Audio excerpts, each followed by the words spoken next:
Thank you very much. Obviously, it's hard to follow on from such distinguished speakers. Thank you very much. But of course, they've set this stage for what's going on in cybersecurity. So what I'm here to tell you a bit about today is how NSERC has helped out or has supported research in cybersecurity in the past, what we're doing presently, and what we hope to do in the future, because we now have a few more flexible opportunities that we did not have before at our disposal. NSERC, of course, is the National Natural Science and Engineering Research Council. We have an overall budget, about $1.2 billion on an annual basis that we invest in research. We do invest it in the academic stream, but we do work very, very strongly, especially in what's called innovation on this slide, in terms of working with companies. And that has been one of our major focuses that we've had within our partnership for a while. I'll come back to how we invest in a few minutes. In terms of funding of cybersecurity, in the last 10 years, research and partnerships funding has been about $31.4 million. It was nearly 300 grants that have been awarded across 7 programs. The programs here are listed. There is a whole laundry list of them. Some are for both the college and the university. That is one thing, if you're not aware, is that NSERC has expanded past just looking at research done within the university system. We also have another pot of funding, so we reassure the academics who are in university that we're not using their money.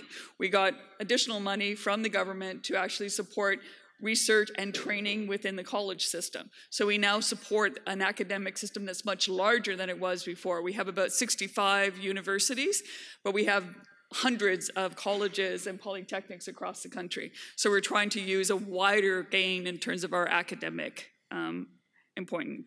And as you can see here, one of the things that we have funded through the NCE is, of course, this SERENE-RISC, which was funded at $2.8 million from 2014 to 2021. So the NCEs are a tri-agency, so we're one of the agencies that funds through the NCE, so NSERC and the natural sciences did fund through that. I won't talk in detail about these programs, first because it's kind of boring, and second because they're going away. Just to tell you a bit more about how the funding is by province. As you can see, certainly there is from that 30 million, 31.4 million, when you break it down, Ontario is not surprising because Ontario has most of the universities. Then you have Quebec as the next thing, population, university strengths. There's some interesting ones. British Columbia, of course, also has some very strong universities at about 4.8 million, but very little in sort of the cybersecurity across until you hit New Brunswick with that 2.2 million, sorry, not a billion. We're going to give us our whole funding. And that's over 10 years. So it's actually relatively low. And this is one where it's funding. These are not, for the most part, I'll explain, there's some that are bottom up, but a lot of it is there's a few targeted areas. But for the most part, we have our budget available, and we have people who apply for the funding, and then they get the funding in the area that they are most excited about. So this could increase if the demand increases in terms of what research we need to have done, or that the university professors and the college lecturers are interested in doing. So this shows across that period, basically the funding has ranged up as high as, in the village of about 4 million, 4.5 million, down to some lower amounts. One of the things to note is actually in 2008 and 2009, up to 2010, there were 2 what we call strategic target areas. One was on safety and security, and one was on advanced communications and management of information. One of the interesting things is in that time frame of those 5 years, cybersecurity appears nowhere in the discussion of those frames of target. It talks a lot about different securities, but cybersecurity as a topic was not there. And when we've done our strategic target areas every 5 years, especially in the ICT or communication area, the words change. Cloud computing did not exist when we looked in this time frame. It didn't exist until we looked at our 2015 target area. Did we add cloud computing to it? So things change very rapidly, and that will lead to where I'm going, where we're now trying to be more agile and flexible as opposed to putting out target areas. They're there for 5 years. This is what you could apply for. and we'll move on when we get to the 5-year mark and come up with another frame. We are looking to be more agile than that. So one of the things that we do also fund is the Canada Research Chairs. And currently through NSERC, there are 8 Canada Research Chairs that are funded broadly in the areas of cybersecurity. You can see everything from the human-centered approach, user-authentic technologies, quantum information processing, etc.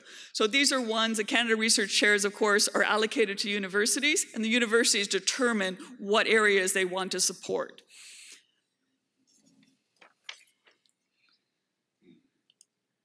So one that I'm going to profile, which I know has a very strong connection with the SERENE-RISC workshop, is Dr. Sonia Chiasson, who has basically, hers is in the user-centric cybersecurity.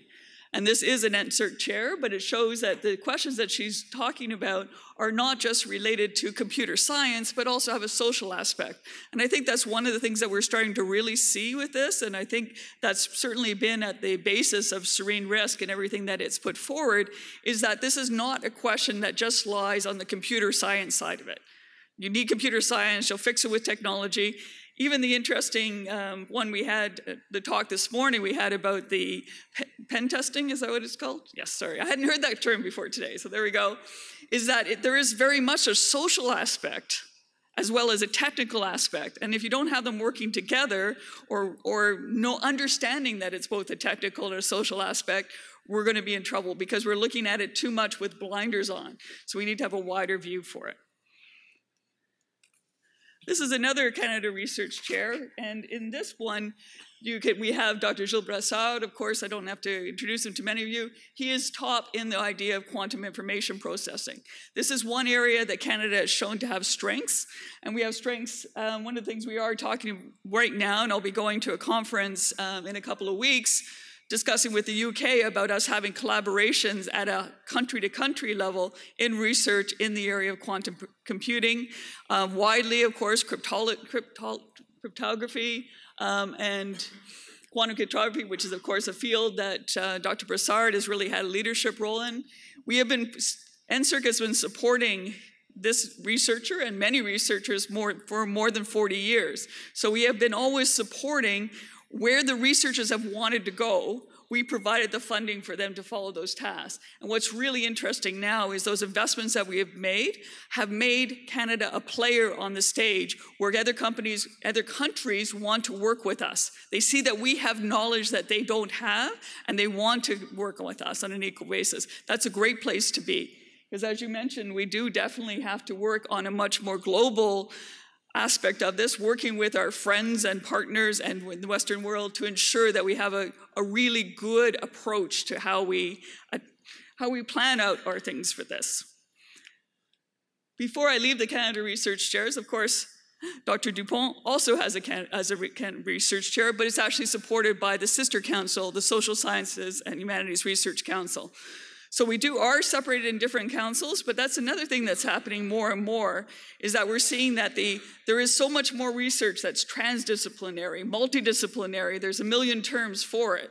And so we are trying to be very careful to not have those barriers say, well, I'm sorry, don't come to NSERC. It's much too social scientists. We want to kind of break that down and provide more opportunities for there to be research that is funded that crosses any what could be viewed as artificial boundaries between looking more at the topic of the researcher and then viewing that there's a number of people who can bring part to be discussing that topic. And I think certainly in cybersecurity, it's very obvious. This is another Canada Research Chair, a Tier 1 Chair, Dr. Ali Gorbani. I don't know if he's here. Was he here for the conference? No, he was in exchange. So he has just opened, it was launched about 2017, a Canadian Institute for Cybersecurity. And in here you can see an entrepreneurial unit that draws on the expertise of researchers in social sciences, business, computer science, engineering, law, and science. So again, this particular center came up with already that they needed to bring expertise from a wide number of people at their university.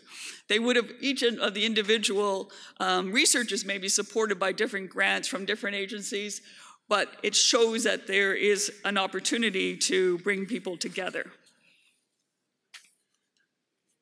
And one of the last ones, this is also another Cybersecurity and Privacy Institute that was launched at Waterloo just recently, September 28, 2018. And in this one, I was interested because they have narrowed it, in this case, to cybersecurity and privacy. And if you look through their list, they do have the HCIs, the human-computer interaction and algorithms, but it's still much more focused on the engineering, the science, the computer science part of it. It's not as broad as the one that we saw at UNB. Doesn't matter. This is the approach that they've chosen to take. This is the focus that they have. This is where they want to go. We want to be able to both support them and support the UNB and support anybody else who is a researcher in whatever university across the country.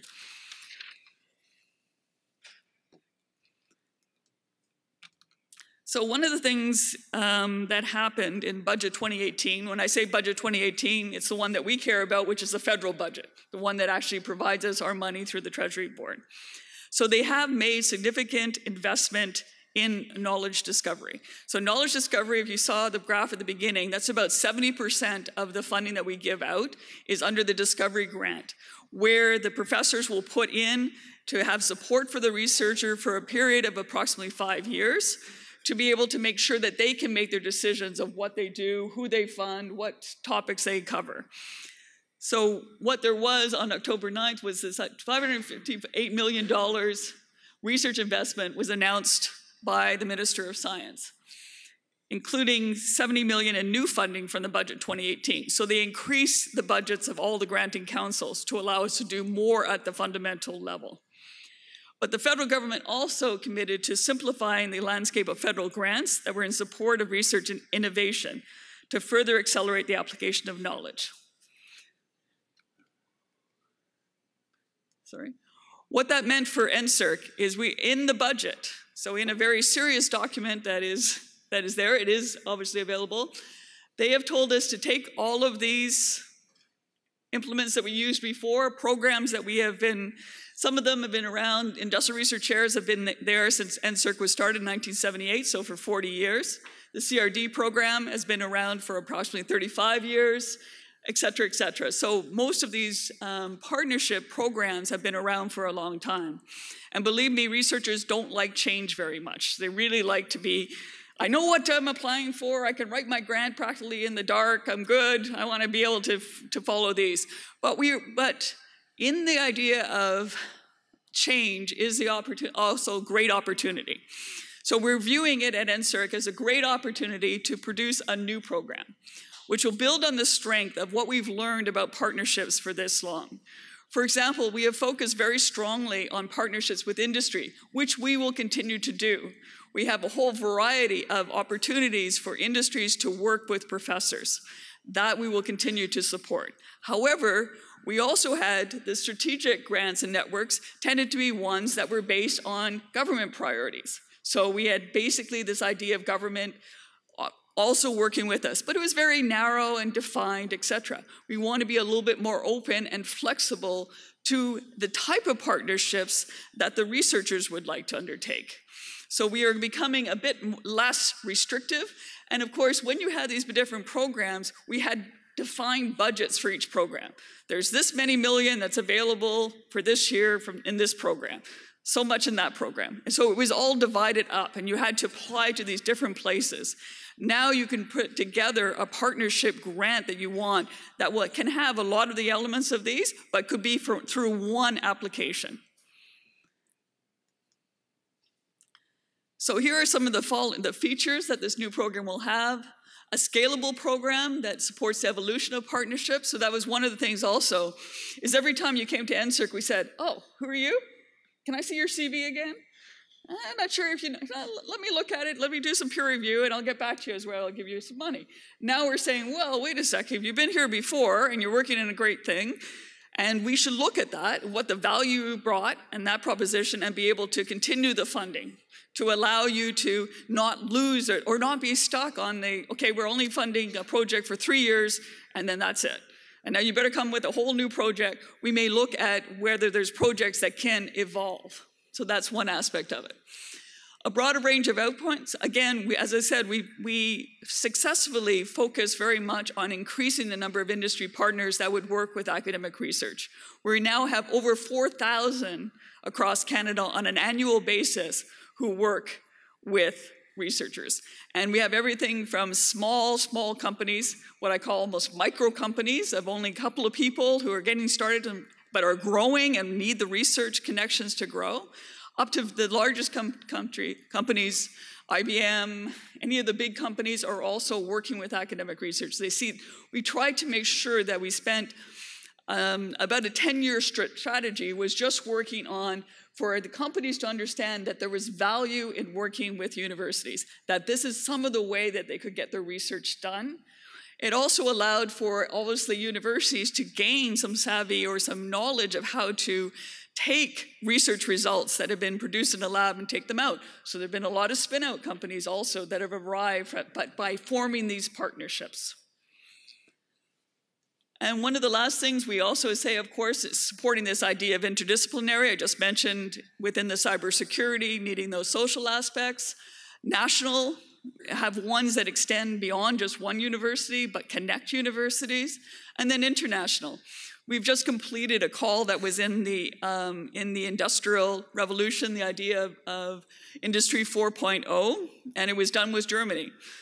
A German small company would work with a Canadian small company, working with two different research institutions to try and have Industry 4.0 put into their companies.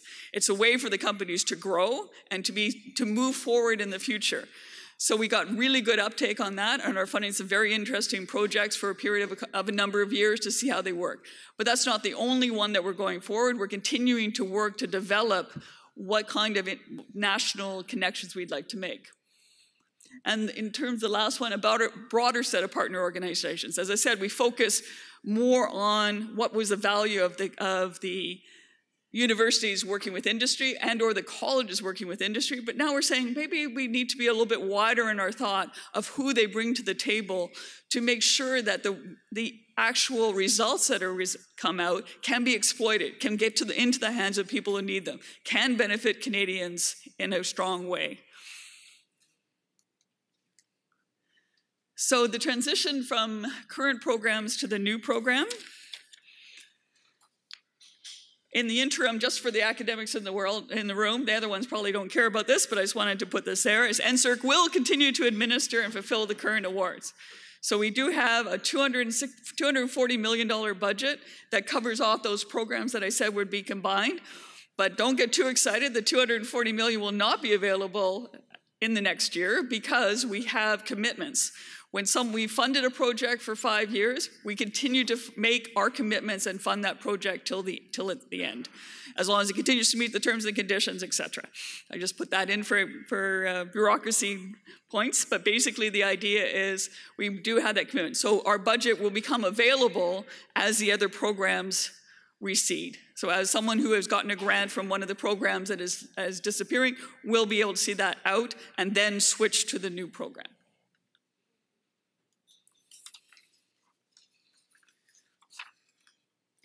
So going forward in terms of cybersecurity, so just to concentrate on that. So NSERC will continue to fund collaborative research projects through its new research partnerships program. And again, a lot of it can be bottom up. So if you have ideas of who you want to work with, if you can create those connections and we can help you create those connections, we have regional offices across the country who are there just to be able to help both for the university and for companies and to create those kind of connections. That's what we'll continue to do.